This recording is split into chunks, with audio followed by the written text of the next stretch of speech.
Have you ever wondered how a single act of kindness, something as simple as letting a stranger warm up in your truck, could change everything? This is a quiet story of a lonely mechanic, a woman with a hidden past and a small act of humanity that turned into something far greater than either of them could imagine. It's not flashy, it's not loud, but it might just stay with you long after the last word. If you enjoy meaningful stories about second chances, quiet healing, and the kind of goodness the world needs more of, consider subscribing. We share true-to-the-heart stories just like this one, stories that warm your soul, one chapter at a time. Now get comfortable, because this one starts on a snowy night with an old truck and a woman shivering in the dark. The engine made a soft clicking sound when Tom turned the key, a familiar stutter followed by a reluctant rumble. The old Chevy truck had been with him for nearly 20 years, and on mornings like this, cold, still and grey, it always needed a little extra coaxing, like an old friend grumbling about getting out of bed. Tom didn't mind. There was comfort in the routine. Tap the gas twice, turn the key just right, give it a moment, and then ease it into gear. In the world that had shifted beneath his feet too many times, there was something sacred in things that still worked the way they were supposed to. The shop was quiet, save for the creaking of the roof and the occasional hiss from the old space. Heater in the corner. A framed photograph sat dusty on the counter, tucked behind a jar of loose screws. His wife, Marianne, and their son, Caleb, frozen in a sunlit moment from a summer long gone. Tom glanced at it without really looking. He did that a lot. Outside, the small town of Willow Creek was still waking up. The sun hadn't broken through the clouds, and the snow from the night before had settled over everything like a hush. Businesses opened slowly in this kind of weather. People stayed inside, roads were slick, and the air carried that heavy stillness that only came right before a storm or right after a heartbreak. Tom stood at the open garage door, coffee steaming in a chipped thermos, watching the world not move. The town had changed. Or maybe it hadn't. Maybe he had. Since Marianne passed, everything had lost its color. The laughter, the bustle, even the frustration of work. It all felt like it was happening to someone else. Tom was there, of course. He fixed cars, changed. Oil, gave discounts he couldn't afford. He made small talk with customers and helped old ladies carry their groceries to the car. People liked Tom, said he was a good man. But after the shop closed each evening, when the lights went off and the heater wound down to silence, Tom would sit in his little office with a can of soup and a spoon, eating in the dim orange glow of a desk lamp. There was no one to cook for, no one to come home to. Caleb called once a month, maybe. He'd moved out to Boise for a job at some tech company. Smart kid. His mother's brain, Tom always said. But the distance between them had grown like rust. Quiet, creeping, and hard to fix once it set in. Tom never asked for more. He figured Caleb had his own life. He took a sip of coffee and ran a calloused hand over his beard. Time to get to work, but there were no cars that morning. No appointments, no walk-ins, not even a tow truck hauling in a broken-down sedan. Just the wind rattling the shop sign and the snow gathering like secrets on the windowsills. Tom didn't mind being alone. Not really, but some days the silence was heavier than others. He grabbed a wrench and started tinkering with the heater in the waiting room, more to stay busy than anything else. Halfway through, the old radio on the shelf crackled to life. He'd forgotten it was plugged in. A Johnny Cash song came through, soft and low. Tom paused, listening. Marianne used to hum this one when she cooked Sunday breakfast. He turned the volume up just a little. Later, when he stepped outside again to check the salt levels near the walkway, a memory tugged at him like a draft through a cracked window. He remembered Marianne standing in the snow, wrapped in that red coat he'd bought her for their 10th anniversary.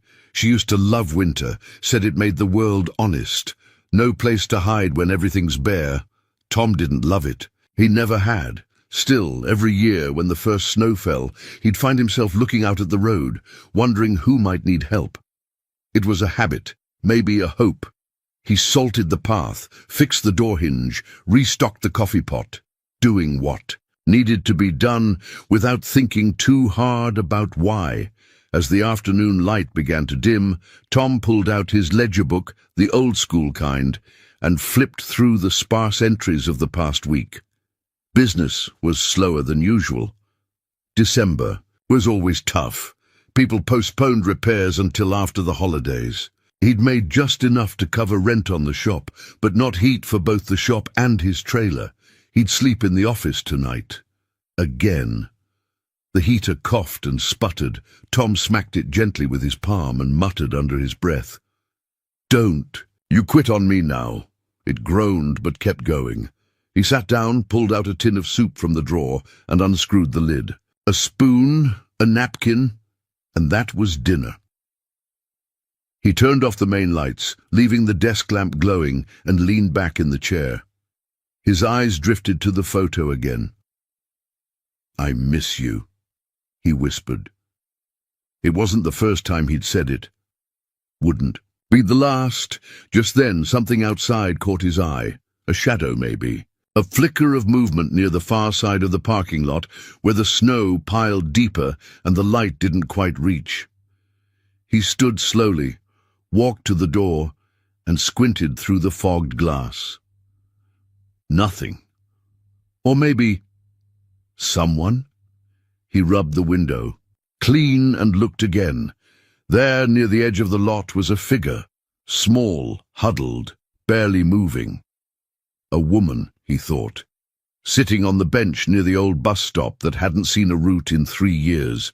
No coat, no bag, just curled up against the cold like a fallen bird.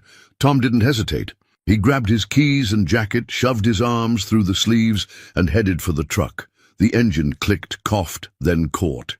He turned the heat all the way up and pulled toward the bench slowly. The figure didn't move. He stopped her. Few feet away, rolled down the window. "Ma'am?" he called gently. "You all right?" She looked up. Her eyes were wide and dazed, lips blue. "You need somewhere warm?" She didn't speak, just nodded. Tom reached across and opened the passenger door. "Hop in. Truck's old, but the heater still works." She climbed in, shivering violently.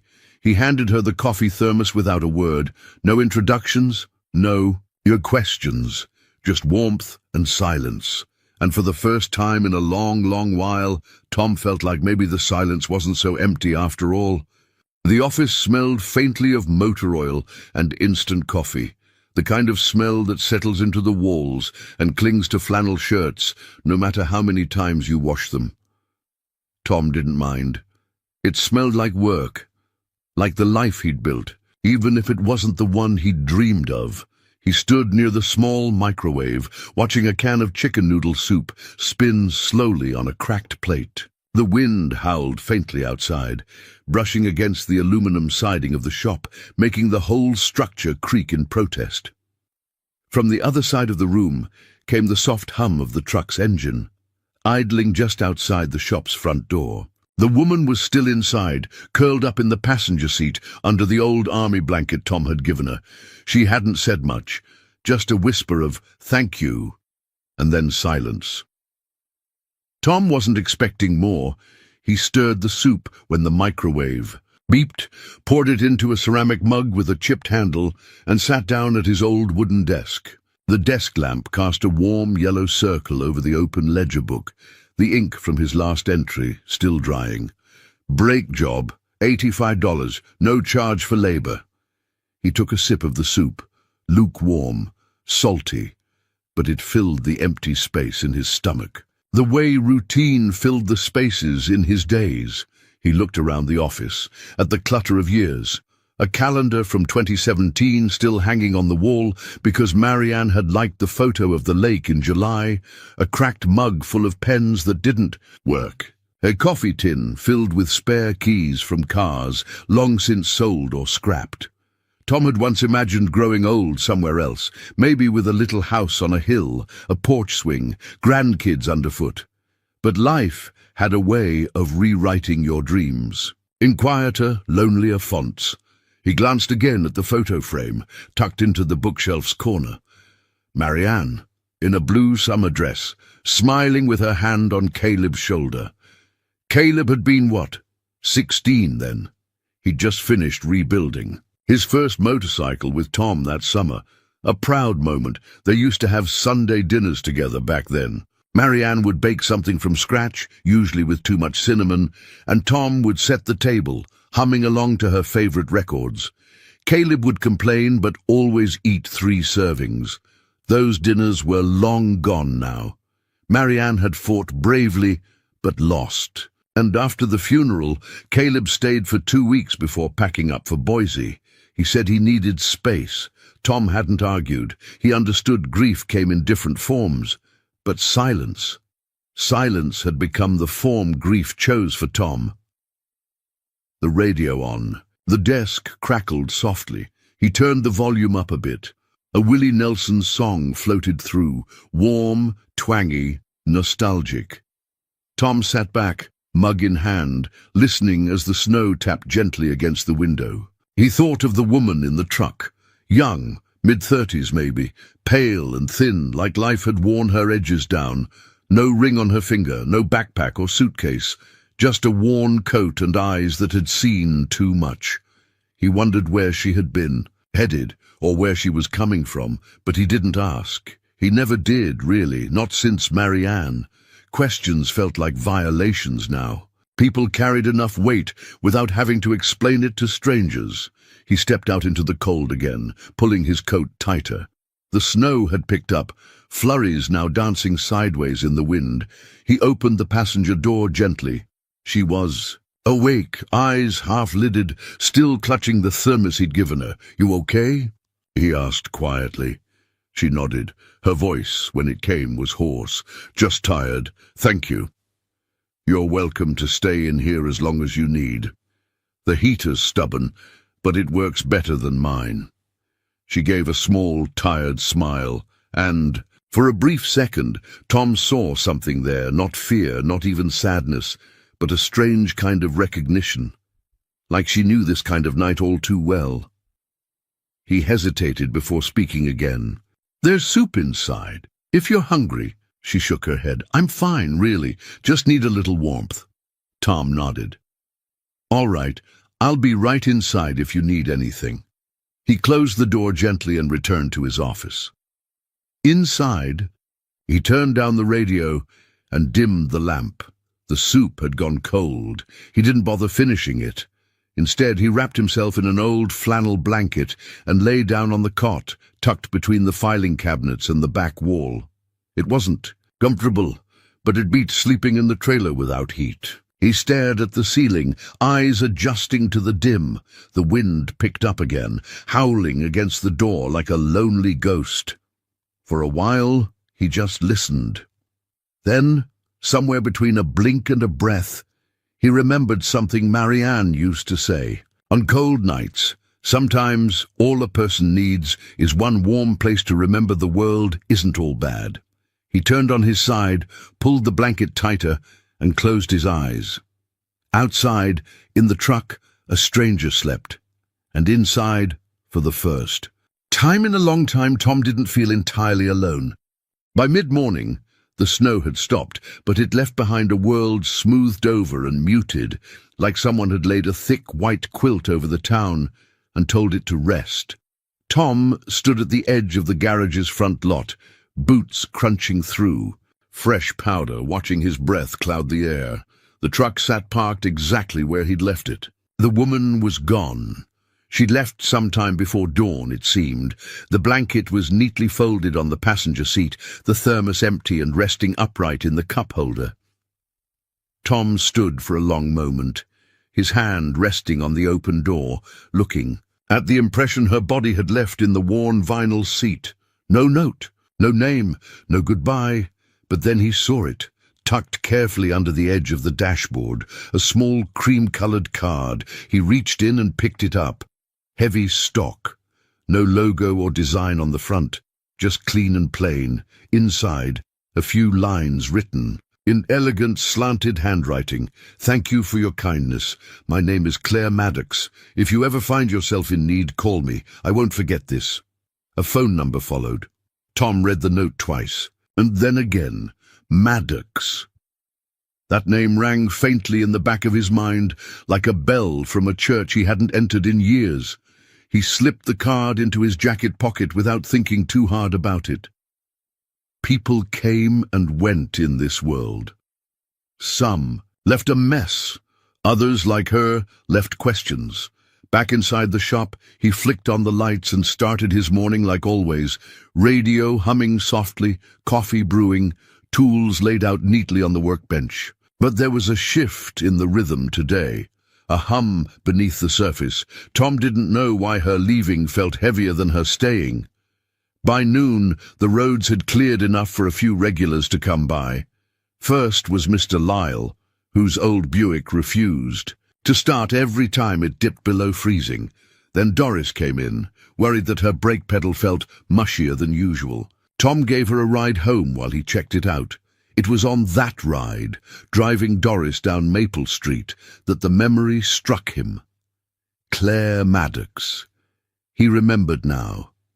There'd been an article in the local paper maybe a year ago. A woman named Claire Maddox had started some kind of foundation, helping women re-enter the workforce, supporting transitional housing, building vocational programs in rural areas. She was young, smart, and, if the article was to be believed, wealthy. An entrepreneur who'd built a baking empire out of her grandma's old cinnamon roll recipe, then sold it and poured the profits into community work. Tom pulled over and parked in front of Doris's house, heart thudding strangely. Could it be the same woman? The one who'd slept in his truck, hair tangled, hands trembling from the cold? It didn't make sense. People like that didn't end up alone on a bench in the middle of a snowstorm. Did they? That afternoon, Tom returned to the garage, poured himself a cup of coffee, and sat with the card again, turned it over in his hands, read the note like it might change meaning if he stared long enough. He didn't call, didn't even consider it seriously. What would he say? That he gave someone a place to warm up for the night and now needed what exactly? He wasn't a man who asked for help. Hadn't been for years. Instead, he returned to the rhythm of his life, replaced brake pads, adjusted carburetors, cleaned the floor in long, careful lines. But something had shifted. A few days later, as he drove home along the ridge road, he spotted a car pulled off on the shoulder. Hood up, hazard lights blinking. Tom slowed instinctively. Even before Marianne, even before the years weighed on him like an old coat, he'd always stopped. That was just who he was, the kind of man who carried jumper cables in every vehicle, and checked on stranded strangers, even if all he could offer was a phone to borrow or a spare bottle of water. He pulled up behind the broken-down car and climbed out. The driver was an older man, maybe mid-60s, with a face red from the cold and hands that shook slightly as he fumbled with the hood latch. "Need a hand?" Tom asked. The man looked up, grateful. "Wouldn't say no. Damn thing just died on me. I don't even know where to start." Tom didn't ask why the man was out here alone. He just got to work. 10 minutes later, the car was humming again. "Thank you," the man said, pulling out his wallet. "Can I pay you for your time?" Tom shook his head. "Nah, just pay it forward next time you get the chance." He climbed back into his truck and drove on. But this time, the silence didn't settle quite so heavy. That night, he sat in his office again, flipping through the mail while the heater rattled in protest. Among the bills and flyers was a small white envelope with no return address. Inside was a typed letter. "To Mr. Tom Bennett, we have been informed of your consistent kindness and quiet generosity to members of your community.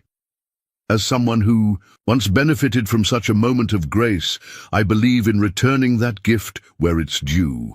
If you are ever interested in something more work, more meaning, more life, please call. The number hasn't changed. Claire Maddox." Tom folded the letter slowly, sat with it for a long while. The phone was right there. Still, he didn't reach for it, not yet, but the card was no longer in his pocket. He'd placed it on the wall above his desk, right next to the photograph of Marianne and Caleb. And for the first time in years, that wall didn't feel like a memorial. It felt like a beginning. It was the kind of cold that wrapped around the bones. Not just chilly or sharp, but ancient, almost sentient, like something that wanted to remind you how small and fragile you really were.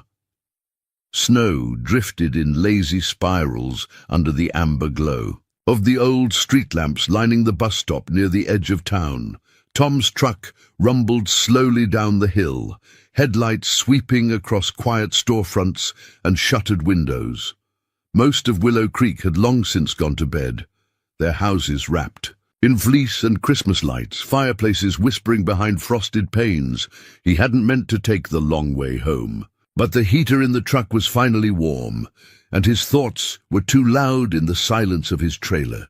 So he drove, past the gas station, past the diner, past the bench near the old bus stop that hadn't seen a route in 3 years, and then he saw her, a shadow, huddled and still.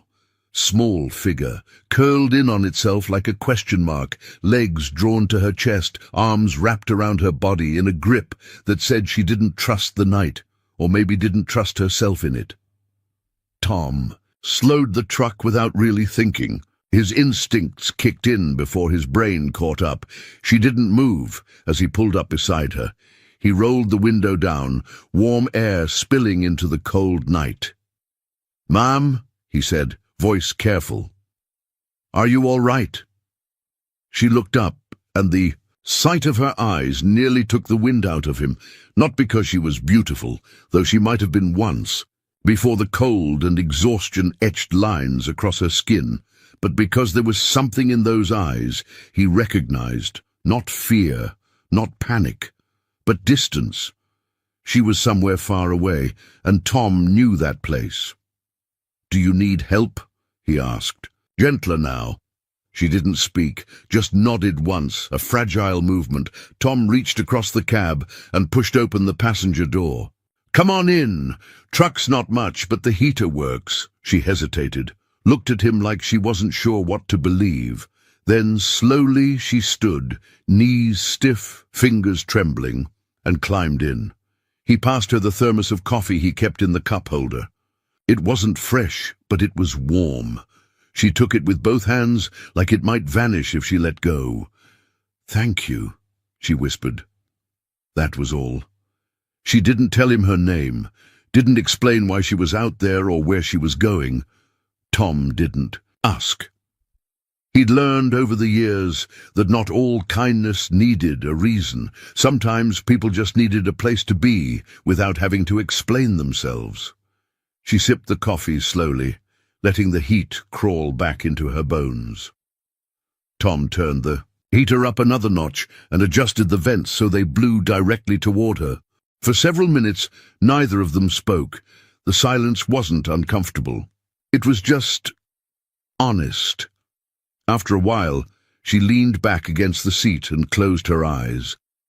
Tom pulled the truck into the lot beside his shop, left the engine running, and got out. Inside, he grabbed the old army blanket from the cot and returned to the truck. She stirred slightly when he opened the door. Her eyes fluttered open. "Here," he said, holding the blanket out. "This'll help." She looked at it like it was too much, like even a gesture that small had weight, but she took it, wrapped it around herself tightly, and nodded. "Thank you again." Tom just gave a small smile and said, "Try to get some rest. You're safe. Here." He left the truck running, heater purring steadily, and walked back into the shop. The wind picked up, rattling the aluminum siding. The radio inside the office was playing an old tune he hadn't heard in years. Sam Cooke, maybe. Something about change coming. He sank into his chair, arms aching from the cold, but heart strangely warm. The woman's face lingered in his mind, Her hollow cheeks, her cracked lips, the way she held the thermos like it was the last real thing she had. Who was she? What had brought her here, to this half-dead town, to that abandoned bench? Tom didn't need to know, but something in him wanted to, not out of curiosity, but out of something gentler, something like the faint stirring of hope. He looked again at the photo of Marianne and Caleb on the desk. She would have invited the woman inside, probably made a pot of soup and offered her the good blanket, the one they only used for guests. He could almost hear her voice in his mind. "You don't have to fix everything, Tom. Just be someone people can rest next to." That was who he used to be. That was who Marianne had helped him become. And somewhere along the way, after she passed, after Caleb moved away, after the world got colder, he'd stopped being that man. He'd retreated into silence, let the weight of grief turn him into a shadow of himself. But tonight something shifted, a hinge in his heart, creaking open just a little. Maybe it was the woman. Maybe it was the way she didn't ask for help, but accepted it anyway. Or maybe, just maybe, it was time.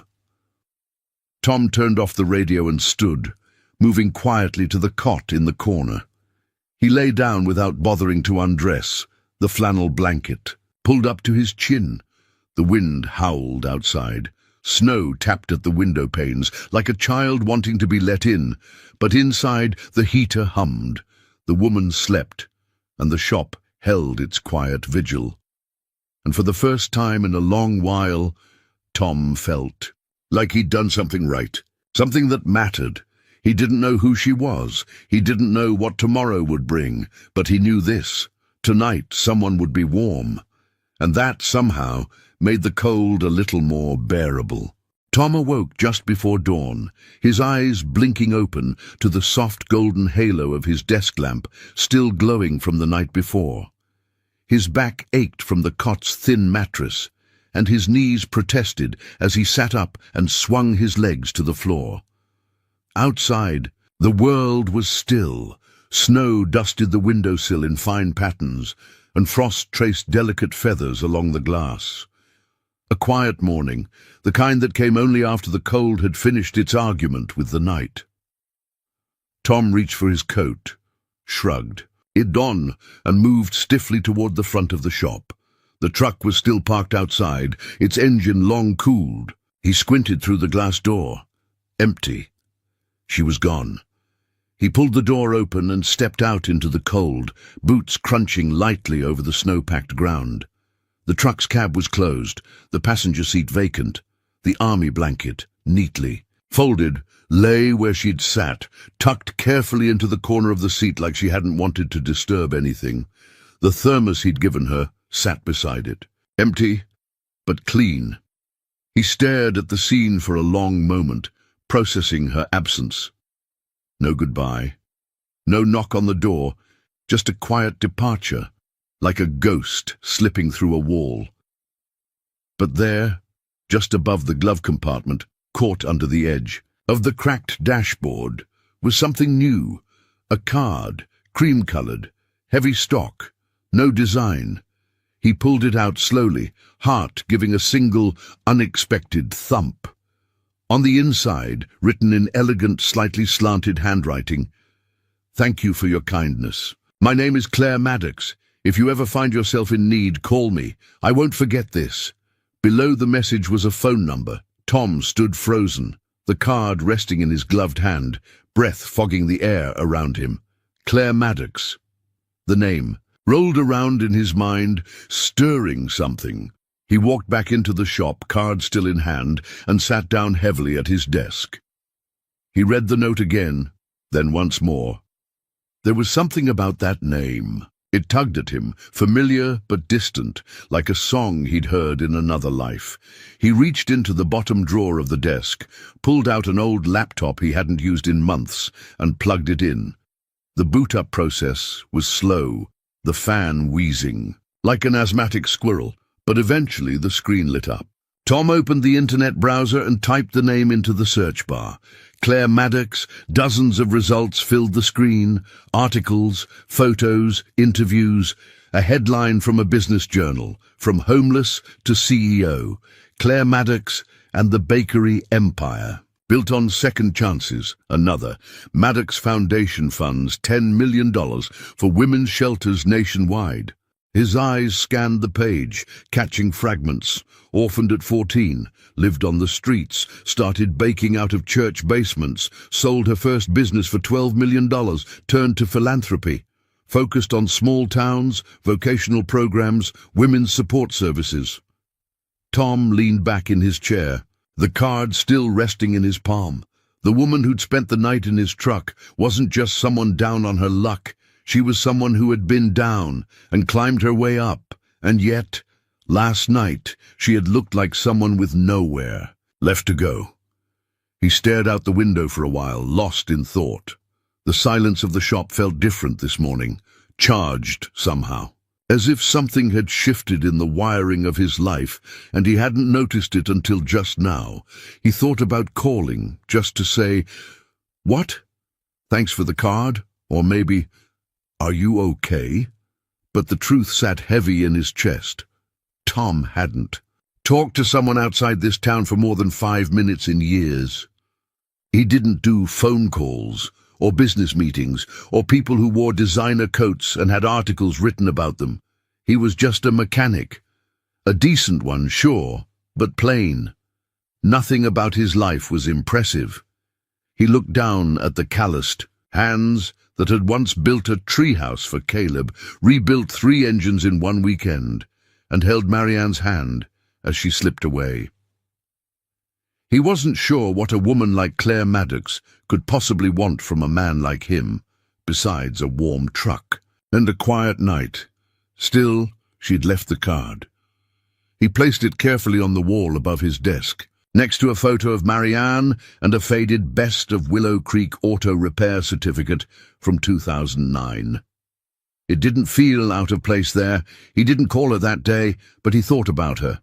And that night, as the snow began to fall again, Tom kept the porch light on outside the shop, just in case someone else needed a place to get warm, because for the first time in a long while, something inside him had warmed too. It wasn't love. Not yet. It wasn't even hope. It was something simpler, something more urgent. Awareness, the sense that he had unknowingly stepped into the first few pages of a new chapter, and maybe, just maybe, it wasn't too late for a man like him to be part of someone else's story again. Tom had never believed in symbols. He wasn't the kind of man who read into things. He dealt in timing chains, gaskets and carburetors. He believed in worn metal and engine oil, not fate or messages left behind like breadcrumbs in a fairy tale. But the card, that cream-colored thick stock card, it sat on the corkboard above his desk like it belonged there. He'd tacked it up beside a faded photograph of Caleb and a small prayer card from Marianne's memorial service. At first it had felt out of place, like it didn't belong among those dusty remnants of his private life. But now, a few days later, Tom found his eyes drifting to it every time the shop fell silent. Claire Maddox. He'd memorized the name. The gentle curve of the script, the steadiness of the pen. The fact that she hadn't left behind an explanation, only an invitation. If you ever find yourself in need. What did that even mean? Need what? A favor? A second chance? A miracle? He hadn't told anyone about her, not that there was anyone to tell. His circle had shrunk so much in the past 5 years that he could count his weekly interactions on one hand, customers mostly, a few neighbors, and once a month Caleb's short, polite phone call. But he had told someone. Sort of. 2 days after she left, Mrs. Della Pickens brought in her old Chrysler for a new alternator. She was half-blind and wholly stubborn, always showing up without an appointment and always insisting on paying in cash. Exact change, no more, no less. As Tom worked under the hood, she stood by the heater with her mittens still on, chatting, as though silence were a crime. Snow's been bad this year. Lot of folks ending up places they didn't mean to, she said, sipping from a styrofoam cup she'd brought herself. Saw a young woman walking near the gas station night before. Last didn't look like she had anywhere to be. Breaks your heart, don't it? Tom tightened a bolt, then paused. Yeah, it does. You give her a ride? Tom wiped his hands on a rag, eyes fixed on the engine block. Something like that. Della narrowed her eyes, then smiled a little. Still got that soft streak, huh? He gave a half smile. Some habits die harder than others. She didn't ask more. Just patted his arm and left him with an extra muffin she accidentally brought. But even after she drove off, Tom couldn't shake the feeling. It wasn't just that Claire had vanished without a trace. It was how right it had felt to open that truck door. How natural the silence between them had been. How in her brief presence he had remembered what it felt like to be useful in a way that didn't involve lug wrenches or timing belts. And now, this card. He picked it up again that night, sitting in the trailer after locking up the shop. The number was still there, clear as day. No area code he recognized, but that didn't mean much. Tom hadn't left the state in over a decade. He held his phone in his hand for a long time. His thumb hovered over the keypad. Then he set it down. Maybe. Tomorrow. Instead, he pulled out his ledger book and added a new line under Thursday. Truck heater repair, no charge. It was the smallest way he could mark what had happened. But there was something else. A shift, like someone had nudged the foundation of the quiet world he'd carefully built. The next morning, Tom showed up to the shop early. He made a full pot of coffee, even though he usually only brewed a half. He swept the front walk and cleared the snow from both benches out front, and when he turned the sign to open, he realized he wasn't just going through the motions. He was waiting. For what? He didn't know, but he was waiting all the same. Late that afternoon, between a tire rotation and an oil change, the shop phone rang. It rarely rang anymore. Tom wiped his hands and picked it up. Willow Creek Auto, he said, automatically. A pause, then a woman's voice, crisp, professional, warm in a practiced way. Hi, is this Mr. Tom Bennett? Speaking. My name is Jenna Loring. I'm calling on behalf of Ms. Claire Maddox. Tom straightened instinctively, though no one could see him. His heart ticked a beat faster. She asked me to check in and confirm you received her note. She mentioned a brief stay, a truck, warmth on a cold night. Tom swallowed. I did, yes. She didn't have to. She wanted to. Jenna cut in gently. Ms. Maddox is particular about gratitude. She prefers it shown, not just said. Tom didn't know what to say to that, Jenna continued. She also asked me to extend an invitation. Ms. Maddox would like to meet you again, if you're open to it. She believes you may be someone she can work with. Work with? There was a small pause. Then, she'll explain better in person. Tom's mouth was dry. When? Whenever you're ready. She's in town through the end of the week. Town? Willow? Creek wasn't the kind of place people stayed in unless they had to. I'll think about it, he said, voice low. Jenna's tone was kind. Of course. Just know the offer stands. The line clicked off a moment later. Tom set the receiver down slowly. Outside the window, the snow had started again, soft flakes falling in the golden hour light, turning everything tender. He looked up at the card once more. Still no price, still no expectations, just an open door. And for the first time in years, Tom wondered what might be waiting on the other side. Tom stared at the phone on his desk like it was something foreign, not a tool, not a line of connection, just a thing, quiet and inert. But today it felt heavier than any wrench in his toolbox. The card still sat where he'd pinned it, unchanged. And patient. If you ever find yourself in need, call me. Her handwriting was confident, deliberate. It didn't waver like someone unsure of her offer. It extended from a place of knowing, but that was the problem. Tom didn't need anything, at least not in the way people usually meant. His shop was still running, barely. He had enough to eat. He had a place to sleep, heat in the pipes, coffee in the pot, and loneliness? Well, he'd learned to carry that like a spare tire, always present but tucked away unless needed. Besides, what would he even say? "Hi, Claire. This is the guy with the truck. Thanks for not dying of hypothermia in my passenger seat. Want to grab coffee? Maybe donate $1 million to my leaky roofed shop while you're at it?" He exhaled and turned away from the phone. It was easier to lose himself in work. He spent most of the morning underneath a rusted-out Chevy, replacing a transmission that had no right still being on the road. Then a brake job on an old Ford sedan, followed by an oil change for the town librarian, who always paid in homemade pies. He told himself he wasn't thinking about Claire Maddox. But every time his hands went still, she was there. Her voice soft and hoarse, her hands wrapped around the thermos, her silence deeper than the cold. By the time the sun started its slow winter descent, Tom had walked past the phone 11 times. He so counted. He made another pot of coffee just to have something to do. He even restocked the candy bowl at the front desk, something he hadn't done since Halloween 3 years ago, and still, the phone didn't ring. Near dusk, he sat at the counter, elbows resting on the cool surface, coffee growing cold in his hands. He reached for the card again, read it, then set it back down. He picked up the phone, then put it down, picked it up. Again, put it down. A man could go crazy like this. What if he called and it changed everything? Worse, what if he called and it didn't?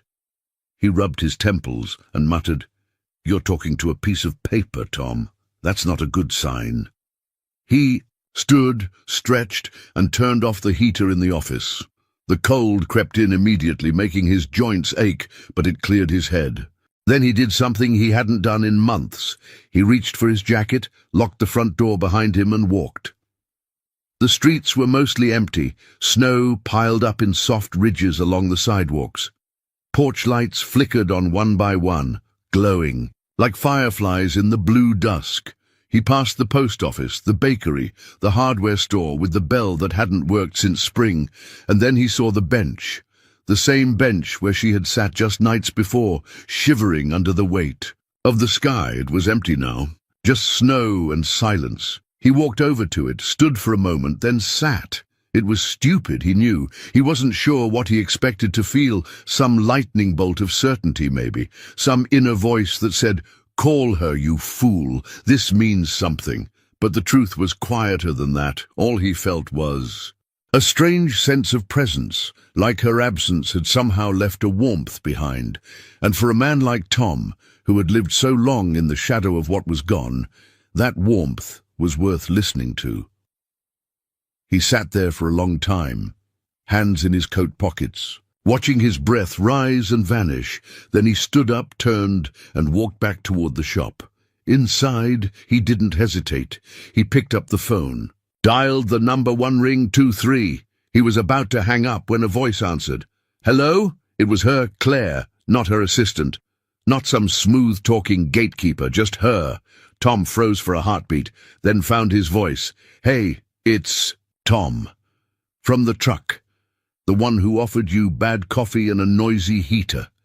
A soft laugh on the other end. "Tom, I was hoping you'd call." He didn't know what to say to that. "I wasn't sure I should. I left the card for a reason." Another pause. Then Tom asked the question that had been sitting on his chest for days. "Why me?" Claire's voice was steady. "Because you didn't ask me who I was, or why I was there. You didn't try to fix me. You just made space." Tom exhaled, slowly. "That's not much." "It was everything," she said, "and I think you're the kind of man who's done that for a long time, probably for people who didn't even notice. I want to talk to you, in person." Tom hesitated. "I'm no one special." "That's the thing," she replied, voice soft. "You are. You just forgot." There was a long, quiet beat between them. Not awkward, just honest. Then Claire added, "I'm still in town. There's a diner near Main Street. Tomorrow morning, 8 o'clock? Tom nodded, though she couldn't see. "They'll be there. She didn't say goodbye, just, "I'm glad you called," and the line went silent. Tom stood for a long time, phone still in hand. Then he looked at the card one last time. It didn't glow, didn't whisper secrets. But it didn't have to, because now, finally, it had done what it came to do. It had gotten him to say yes.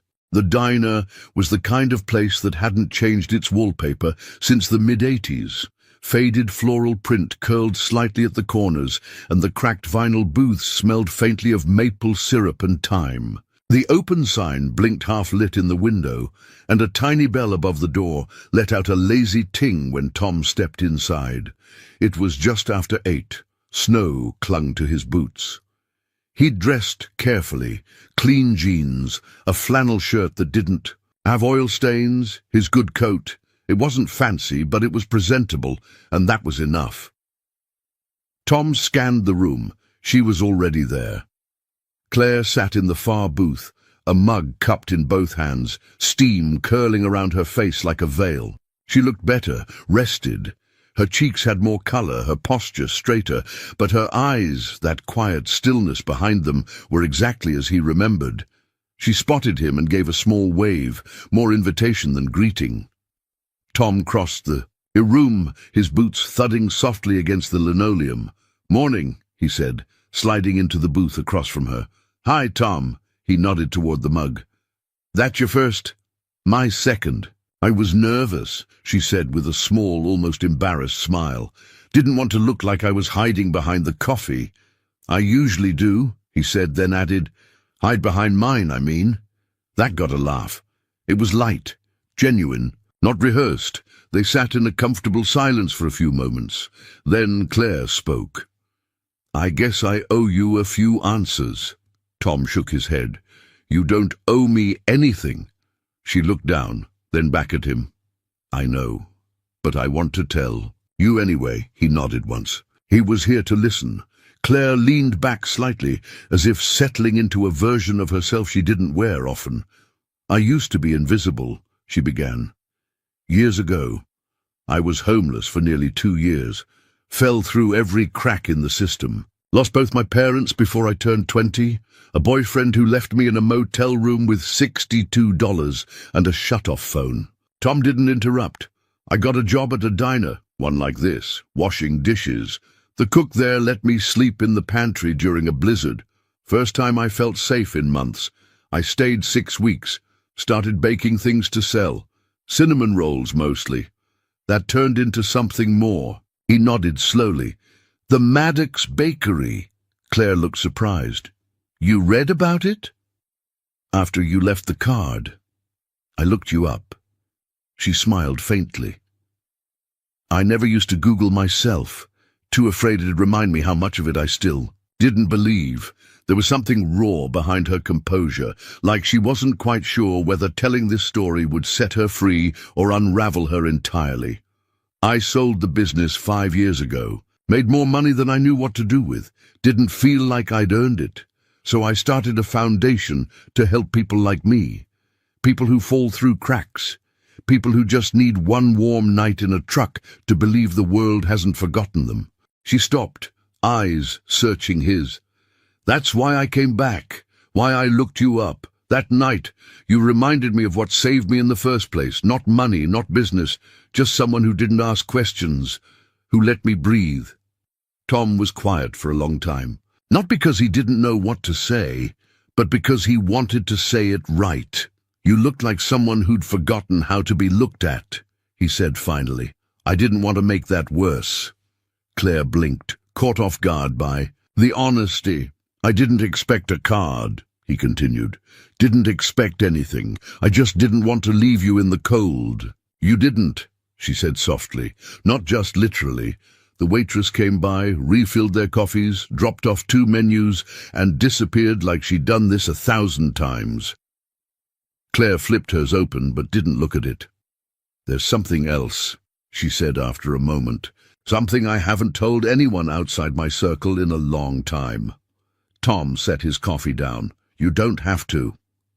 "I want to," she said. "Because if I don't say it to someone who gets it, I think I'll lose the courage to say it at all.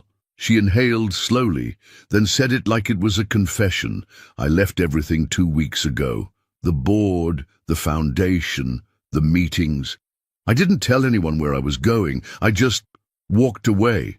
I didn't want to be anyone's CEO. I wanted to remember who I was before the press releases and the speeches. Tom didn't move. I didn't expect to end up on that bench, she went on. I didn't plan it. I was just driving and kept driving until I ran out of gas and pride. Then the snow came, and I sat down. I figured maybe I'd sit there until the cold told me what to do. She looked at him now, eyes shining, not with tears, but clarity. And then you stopped, Tom swallowed. His voice when it came was low and steady. I always stop. Doesn't matter who it is. Never has. I know, she said. That's why I came back. They didn't speak for a while after that. The moment didn't need anything more. Eventually Tom picked up the menu, glanced at it and said, "You ever had the pecan waffles here? They're not great, but they're dependable." Claire smiled. I think I could use a little dependable. He looked across the booth at this woman with 2 lives, one full of headlines and fortune, the other buried beneath blankets in a quiet truck cab, and saw her for what she truly was. Not a stranger, not a millionaire, just someone who needed a place to rest for a while. And maybe so did he. The shop smelled like winter again, rubber, oil, and the faint burn of the old space heater working overtime in the corner. Tom wiped his hands on a rag, then on his jeans, then back on the rag, as if nervous energy could be scrubbed away with grease. Claire was coming. He wasn't sure what to call it. A visit, a meeting. That word felt too formal for the woman who'd once curled up in his truck with a borrowed blanket and coffee gone cold.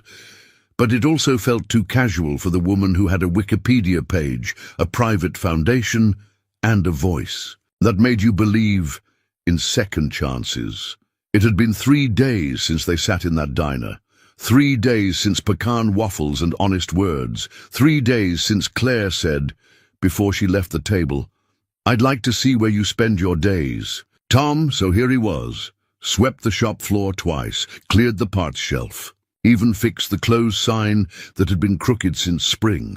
At exactly 9 a.m., a car pulled up, not a black SUV or a chauffeured ride. Just a silver Honda with a little rust near the wheel well and snow melting in wet streaks down the side. Claire stepped out wearing a navy coat and a knit scarf that looked handmade. Her hair was tied back this time, face bare of makeup, the same quiet strength in her stride. Tom opened the door before she reached it. "Morning." "Morning," she said, eyes soft. "Smells like work in here." That's one way to put it. He stepped aside. "Come on in." She entered slowly, eyes scanning the space, the cracked tiles near the counter, the walls lined with tools hung by nails hammered in decades ago. The calendar still turned to November. "It's exactly what I imagined," she said. "Most people imagine something more modern," Tom replied. Claire smiled. "I've had modern. I like honest better." He gestured to the stool near the counter. She sat, fingers curling around a fresh mug of coffee he'd brewed just 15 minutes earlier. He leaned on the workbench across from her, arms folded. "So, you said you wanted to see where I spend my days?" "I did, and I meant it." Tom studied her, unsure whether to ask the next question, but he asked anyway. "Why?" Claire set the mug down. "Because I'm rebuilding something." He raised an eyebrow. "A bakery?" "No. Myself." She met his gaze. "I lost the thread, Tom. Somewhere between board meetings and press interviews, I became the version of me that people wanted to see. I forgot the girl who used to cry over burnt muffins and wash dishes for rent. I came back here because that girl never would have walked past someone freezing on a bench, but I almost did, if you hadn't stopped me." Tom nodded slowly, letting that settle. "You didn't seem like someone who needed saving." "That's the trouble with people like me," she said softly. "We get good at hiding it." They were quiet for a moment. The only sound was the Soft tick of the heater behind them. Then Claire spoke again. I want to do something here, not for headlines or speeches, just something real. With you. Tom blinked. With me? I've been thinking, she said, straightening a little. Your shop isn't just a garage. It could be more. A place to train people. Mentor young folks who don't have direction. Teach them what it means to build something with their own hands. Tom didn't answer right away. Claire continued, her voice steady but gentle. I can fund it, quietly. No plaques, no cameras. Just the two of us doing something that matters. You don't owe me anything, he said quietly. I know, she smiled. That's why I want to. Tom looked down at his hands, worn, lined, chipped nails and oil stains that never came off. Then he looked around the shop, the place Marianne once called his second skin, the place where Caleb learned how to rotate tires, where he buried his grief in engines and socket wrenches. He thought of the silence that used to greet him every morning, and how lately it wasn't so loud. I wouldn't know where to start, he said honestly. That's okay, she replied. I do. He looked up. You'd really want to build something like that here? In Willow Creek? Claire shrugged, a wry smile tugging at the corner of her mouth. Well, there's already a stubborn, good-hearted mechanic in place. Seems like a solid foundation. Tom chuckled, a low, surprised sound. You don't scare easy, do you? Not anymore. He stepped away from the workbench, walked over to the corkboard behind his desk, and looked at the card again. The one with no logo, no title, no promises, just that quiet offer. He took it down, turned it over in his hands, and then looked at Claire. What do we call it? He asked. Claire tilted her head. The shop? No, Tom said slowly. The thing we build next? She was quiet for a moment. Then she said, the Warm Truck Foundation. Tom blinked, laughed, shook his head. That's a terrible name, he said. Claire laughed, and it filled the shop like sunlight breaking through snow clouds. Okay, she said. Then you name it. He thought about it. Not long. Just enough. How? About Second Start Garage? Claire nodded. That's perfect. He set the card down on the desk, this time not as a mystery, but as a beginning. She rose from the stool, took one last sip of coffee, and extended her hand. Partners? She asked. Tom looked at it, then past it, then into the eyes of a woman who had once disappeared into his truck and come back as someone who changed the temperature of his world. He shook her hand. Partners. And just like that, the silence in the shop wasn't empty anymore. It was filled with possibility. Tom didn't sleep much the night after they shook hands. He lay on the cot in the corner of his office, blanket pulled to his chin, staring at the cracked ceiling tiles as if they held answers he'd never dared to ask for. Outside, the wind rattled. The windows, and somewhere nearby, snowmelt dripped into the gutter with slow, persistent rhythm. But inside, the storm was all in his chest. He kept hearing her voice. Partners. It had sounded so simple, so clean. Like something two people say when they're starting a company, not when they're stepping into something that could change their lives. She'd meant it. That much he knew. Claire wasn't the kind of woman to say things just to fill the air. Every word she spoke felt deliberate, weighted, like she had made peace with every syllable before she let it go. But Tom wasn't used to being part of anything anymore. The thought of kids walking through his shop, eager, wide-eyed, watching him as if he knew something valuable, it scared the hell out of him. He didn't feel like a mentor. He felt like a man who kept things running, a man who survived, but didn't build anymore. At some point in the quiet hours, he sat up, pulled on his coat and walked out into the snow. The cold hit his skin like truth, sharp and real. He didn't mind. He crossed the lot, past the truck where Claire had once slept, and stood under the old security light, staring at the snow-covered sign that read, Bennett Auto Repair. It looked tired, worn, a little like him. By morning, he'd already made the coffee and cleared a space in the back of the shop, dusting off a metal shelf that hadn't held anything but cobwebs in 3 years. He wasn't sure what he was doing, just moving, one small motion at a time. At 9:10, Claire arrived. This time, she wore jeans, boots, and a dark sweater beneath a light grey coat. No makeup, no armor. She looked like someone who wasn't pretending anymore. She brought blueprints, not formal architectural plans, just sketches on thick paper, drawn in neat looping lines with notes scribbled in the margins. Mock-ups, she said, laying them out on his counter like a dealer showing cards. Just ideas. This one's a training space. We could knock out the back wall and open it into a separate bay. Add tool storage here, break room over there. Tom hovered over the drawings, eyebrows knit together. You drew these? Claire nodded. Used to love drafting as a kid. Architecture was my first dream. Baking was my survival. He said nothing, but she noticed the hesitation in his eyes. She folded the sketches slowly. Tom, say what you're thinking. He took a breath. I'm thinking I don't belong in a blueprint. I belong in the in-between, fixing things, not building futures. These plans, you've thought them out. They're real. I'm just a guy who changes brake pads and keeps coffee hot. You're more than that, am I? He met her eyes. You've built empires. I've patched together a life with duct tape and routine. How does someone like you see someone like me and think, yes, him, that's the man I'll trust to change lives? She didn't flinch. Because I know what it's like to stand in the cold and feel seen, she said softly. Because you didn't ask for anything and you still gave. Because some people shine, Tom. And some people hold the light steady so others can find their way home. He looked away. I'm not shiny, Claire. I'm not asking you to be. He pressed his lips together, walked to the window. Snowflakes tapped at the glass like reminders.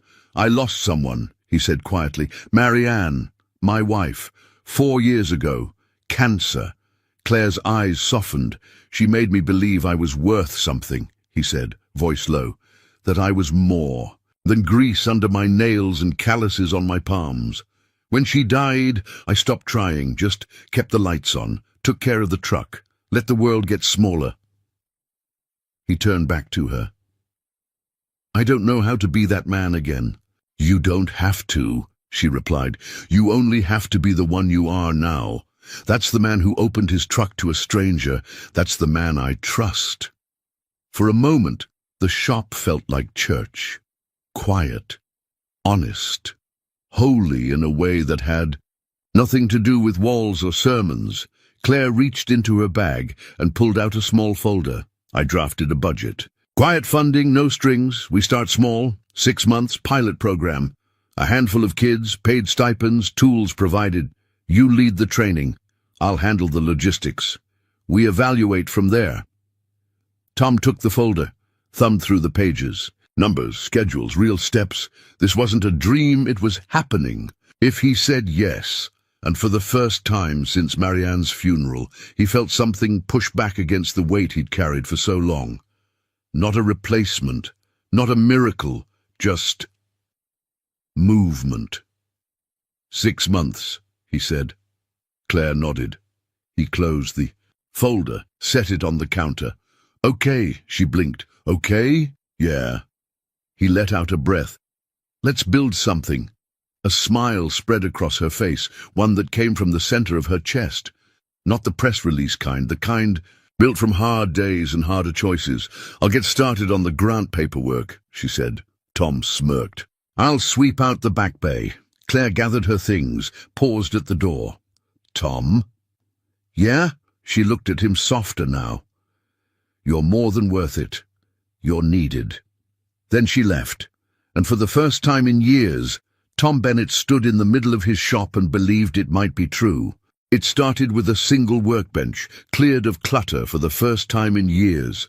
Then came the tools, labeled and hung in neat rows, wrenches, socket sets, ratchets, each in its place.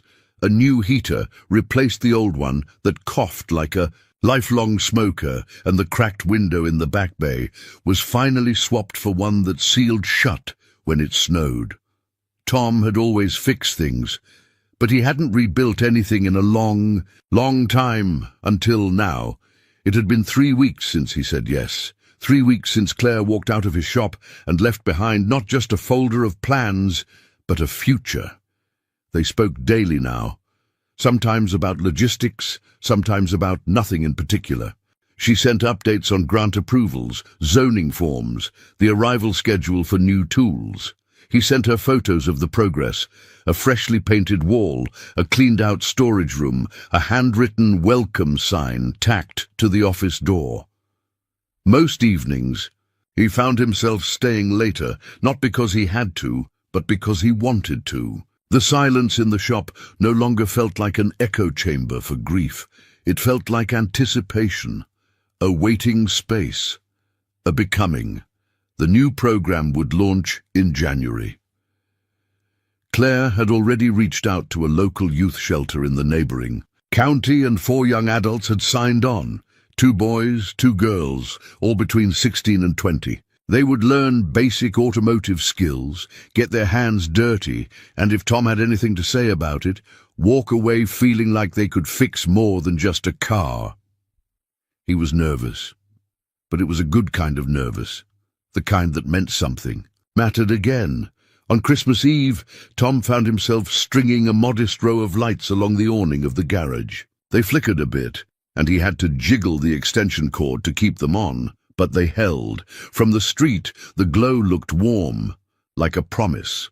Claire arrived just before dusk, her coat dusted with snow, cheeks pink from the cold.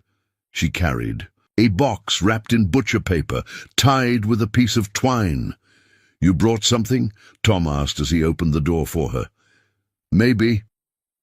She handed him the box. "But you have to open it inside." He raised an eyebrow, amused, and led her into the shop. The heater hummed gently in the background, and the tree in the corner, small and slightly lopsided, glowed with dollar store ornaments and 2 carefully placed candy canes. Tom set the box on the counter and untied the twine. Inside was a framed photo of the truck. His truck. The shot was taken at dawn, snow still clinging to the windshield, steam curling from the exhaust.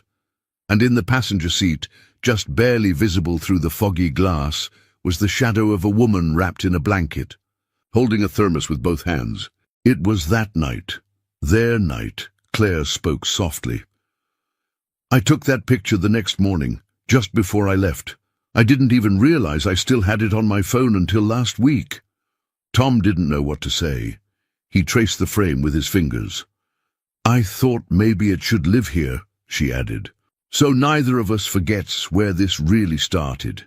He nodded slowly. "It'll hang next to the card." She smiled. "Good." They stood there a moment longer. Then Tom asked, "Are you staying in town tonight?" Claire hesitated, then nodded. "I rented a small cottage on the North Ridge, quiet, full of drafty windows, and smells like pine. I like it." "You're welcome to stay for dinner," Tom said before he could second-guess himself. "I was just going to heat up some stew and maybe burn a frozen pie." Her grin was immediate, disarming.